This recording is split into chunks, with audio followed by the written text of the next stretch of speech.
Hello and welcome to the week ahead from the Financial Times in London. Here are some of the big stories we'll be watching this week. Chancellor Philip Hammond will give his views on the UK economy at this year's Mansion House dinner. Investors will be watching FedEx's full-year results. Opec, Russia and other large crude oil producers come together as disagreements over production threaten to drive them apart.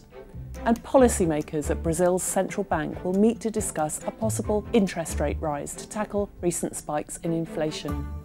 First to London, where Chancellor Philip Hammond will set out his views on the UK economy at the annual Mansion House dinner on Thursday.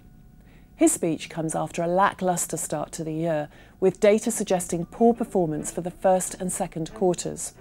The Chancellor is also likely to outline the government's broad expectations for how financial services in London will work after Brexit, as the FT's economics editor, Chris Giles, reports.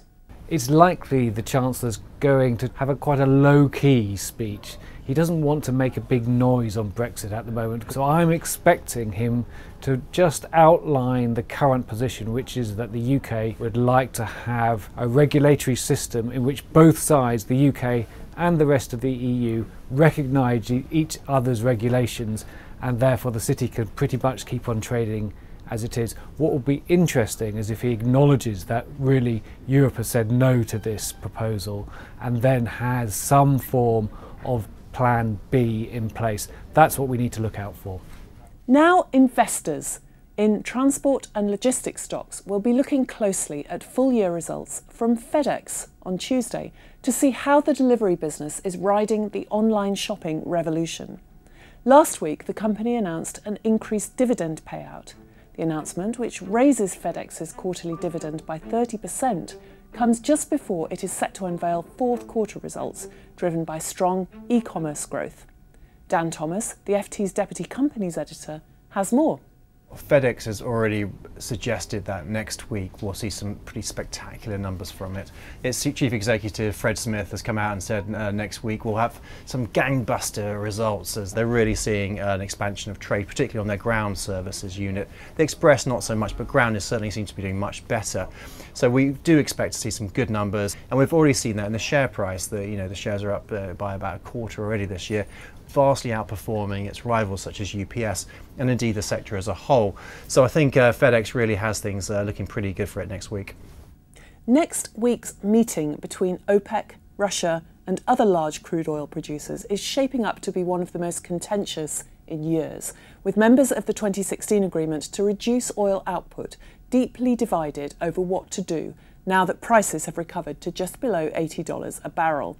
Saudi Arabia and Russia have discussed gradually raising output to fill a supply gap left by Venezuela's economic collapse and the coming impact of renewed US sanctions on Iran. But other OPEC members oppose this move, with Iran and Venezuela wary of being seen to be dictated to by Washington. The FT's energy markets editor David Shepherd looks ahead.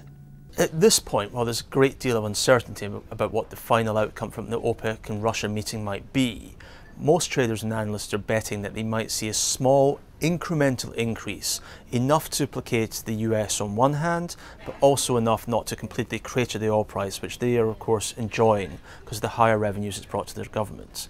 If that's the case, we could see prices remain around $75 to $80 a barrel, though I think some of the expectations that oil was immediately going to push to $100 a barrel as more supply is lost from Venezuela and latterly from Iran due to sanctions are probably being toned down a bit.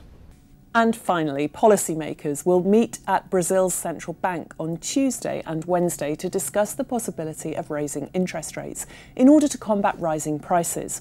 While inflation remains well below the central bank's target after 2 years of steep declines, it spiked last month to 2.86%, and analysts are predicting consumer prices will take another leap in June after recent truckers' strikes brought the country to a near standstill. With more on the story, here's our Brazil correspondent, Andres Shipani. Brazilian assets came under a lot of pressure last week, but policymakers will meet next week as scheduled. The spike in inflation alongside the Brazilian real hitting a 2-year low a week ago prompted a debate over whether the central bank would need to raise interest rates following a string of cuts. The central bank chief has played down such speculations, though, saying that monetary policy will not be used to control foreign exchange moves. So economists expect the benchmark Selic rate to remain steady at a record low of 6.5% for now at least. And that's what the week ahead looks like from the Financial Times in London. Goodbye.